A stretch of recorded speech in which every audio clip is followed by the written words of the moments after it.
Today, I want to talk about one of my regrets from my time in college. Not many of you know, but I graduated college in law, university in Belgium, a few years ago. I've been working in law ever since. But there was this one mistake that I made during my university time that I want to talk about in this video and give you some insights on, some brotherly advice, if you will, so that you maybe don't make the same mistake that I did and that you can actually do something with, the thing that I'm giving you, the thing I'm telling you about my own life. Because one thing that I messed up on in my university time is not spending enough time on other interests, on other things that might be valuable to me down the line. College has a tendency to focus, of course, on the thing that you chose, the niche that you want to go in, whether it's science, whether it's law, whether it's something else. Of course, you're going to be receiving a lot of specific information to do well in that field. You're not going to get as much information about other fields. Yes, in the first few years of your bachelor's, you might get a few courses on things that might seem unrelated to the main field that you want to go into. But they remain pretty superficial to actually being able to do something with it later in your career. You know, one course or one class about psychology in your bachelor's for law, which is something that I had, is not going to give me enough knowledge to do something with psychology. It might show you that one of your other interests or passions is psychology, but then it would still be required that you go deeper into that yourself or you do another degree in that. And whether I believe fully in university degrees is another discussion. I have two, so I walk the path and I work in it now. I'm very grateful for my job and where I'm at now. But I also disagree with a few things around university degrees, college degrees, and so on. But the mistake that I want to talk about, like I said, is not spending enough time during your college years on other interesting projects, interests, passions. Because now, of course, I have a job, but I spent a few years, 2.5 years after I graduated, I spent doing unpaid internships. I did 3 unpaid internships. And if we count, like add them up, it was 1 year total of unpaid internship work full time. Only after that did I get a paying job. And it was in an unrelated field to the one that I was initially in, doing my internships in. Because to give you some context, I graduated in international humanitarian law. I did 3 internships, one in humanitarian affairs at the UN in Geneva, another one at an NGO in Geneva, that was 3 months, and then another one in an NGO in Brussels for refugee law. So I wanted to go into the humanitarian, human rights, refugee space. I just couldn't find a paying job, even with the 2 degrees in law that I had. So I just started looking in completely unrelated fields, still in law, of course, but not in humanitarian, human rights, and so on. And then I got a paying job, but it took me some while to get there. And what I stumble upon now is that I don't really have a lot of other skills that I could do something with in my own life, that I could either monetize, that I could go deeper in. So after that, after figuring that out, I tried to go very deep into other things. For example, a few years ago, I studied self-discipline a lot, willpower. I became very knowledgeable in that. I implemented it into my own life. I did countless challenges where I had to implement the rules of discipline into my own life to make that challenge successful. And I did succeed in that. And then there's other things, like at my job right now, I am doing a lot of public speaking. I love public speaking. That's also why I'm making videos. I've given webinars to 90 people at a time. Um, so those are some skills that I've developed after coming to the realization that I needed to do more to become more valuable. But something that you could do if you're a student is just devote a lot of time to learning and building a skill on the side. Whether you earn money with it is another question, but building skill sets during your time in college or university is going to be such an incredible feat. It's going to help you so much down the line, because I didn't do that. I just focused on law. I needed to do my exams, I needed to do my papers, and all the other things that came along with it. And I wanted to do that well. And by all means, if you're in college and university, you make an effort to do your thing in your field very well. But what I'm saying is, as a college student or university student, you have a lot of time. You go to your classes, yes, it takes time to study and work on papers and other projects, but you do still have a lot of flexibility, time, and freedom. I wish I had used that time to build another skill, whether it's content creation, public speaking, something else, something more practical maybe. That would have helped me a lot down the line. If I started creating content in the beginning of my academic career, I would have been so much further at this point. I probably would have been where I wanted to be or where I plan to be in a few years already now. So if that's one tip that I could give you, if you're a student, try to look at things that interest you or that, give you a spark that you really want to indulge in terms of curiosity. Do that. Do that on your own time next to studying. Make sure that your studies are going well and that you're performing at the rate or the scoring that you want.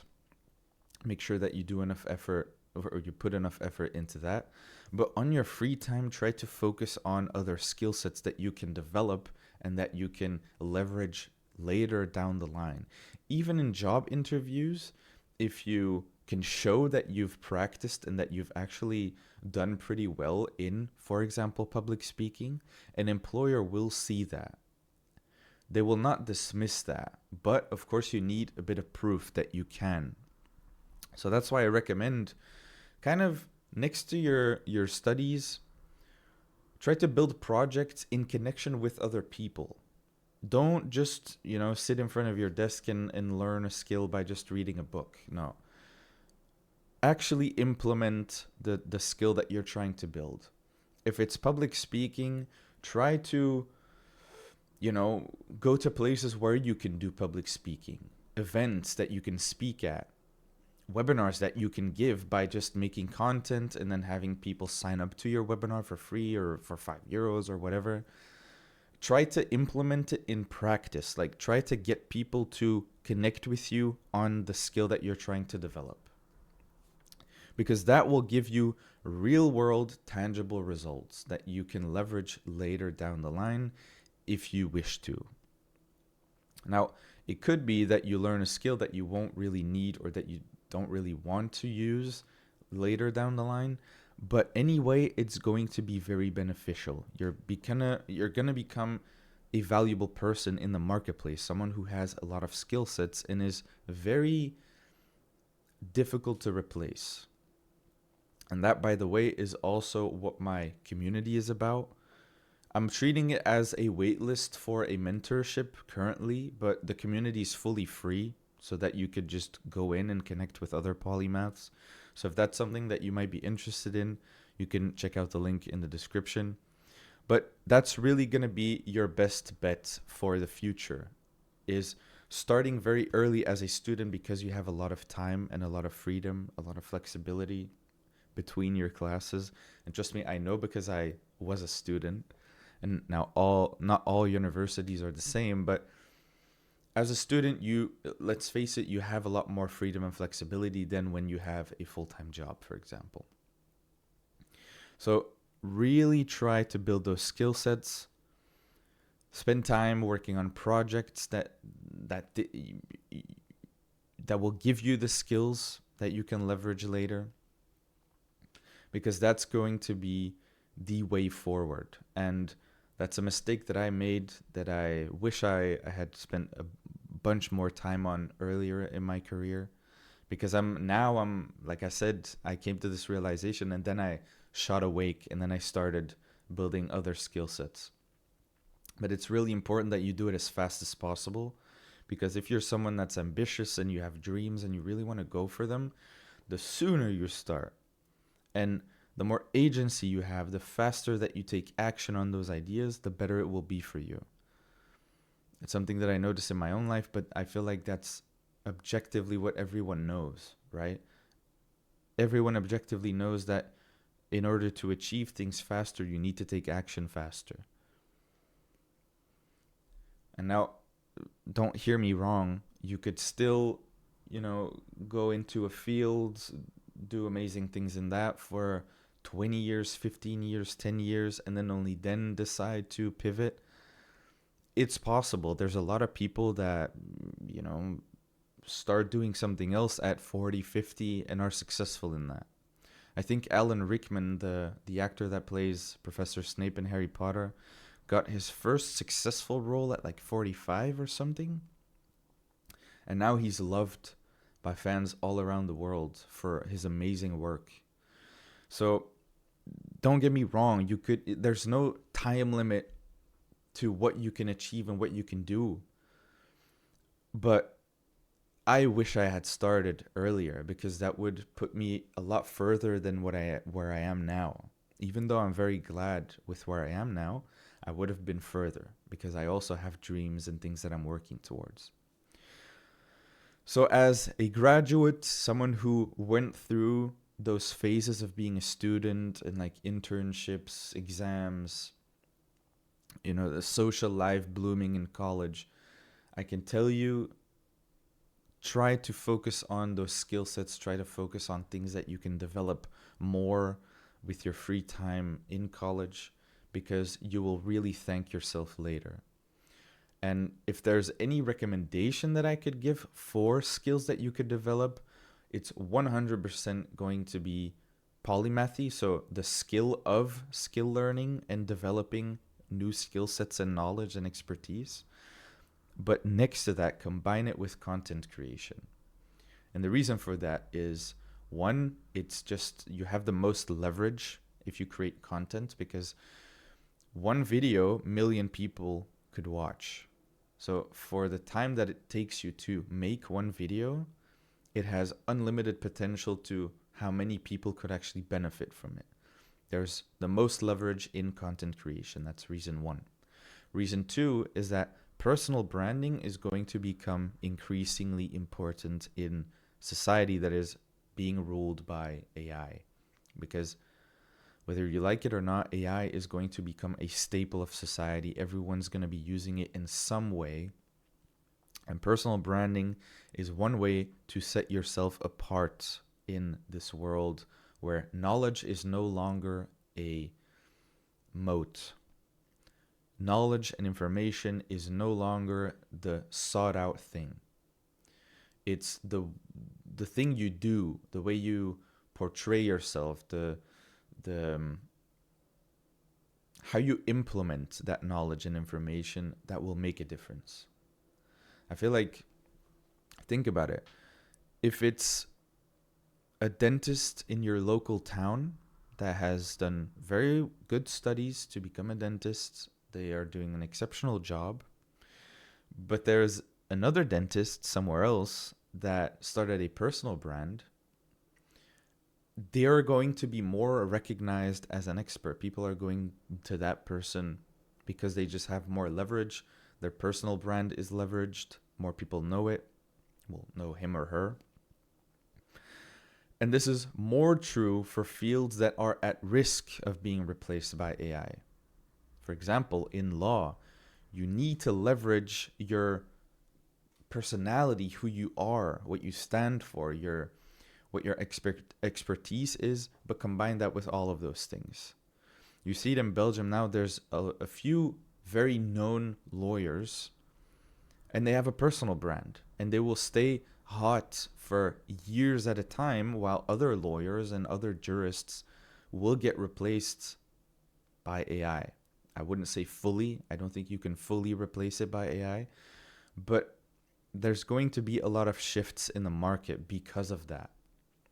So building very good and broad and a lot of skill sets is going to become a valuable thing to do more and more. Along with personal branding, you need to stand out. You need to make your personality and who you are the niche, so that people come to you for you, not for what you have to offer. Because if it's just for what you have to offer, someone else could probably do it better. There needs to be some personality in it. So that's the advice that I will leave you with. Again, if you want to check out the community, you can check it out. You could have calls with me straight to talk about this, to have conversations about your interests, your passions, how you could maybe monetize it. I would love to help you out with that. But I'm treating it as a wait list. That's why it's like free. There's not a program in there, because I'm building that out right now for people that want that later down the line. But I would love to see you in there and connect with you. So check it out. And I want to thank you so much for watching this video all the way to the end. I know it was a bit of a ramble there, but I hope it gave you some insights. And especially as a student, I hope you implement this, because you will thank yourself for doing it. I really believe that. And yeah, if you like polymathy and multiple interests and all this kind of stuff, subscribe to the channel, because this channel is about that fully. And I'll see you in the next one. Thank you so much.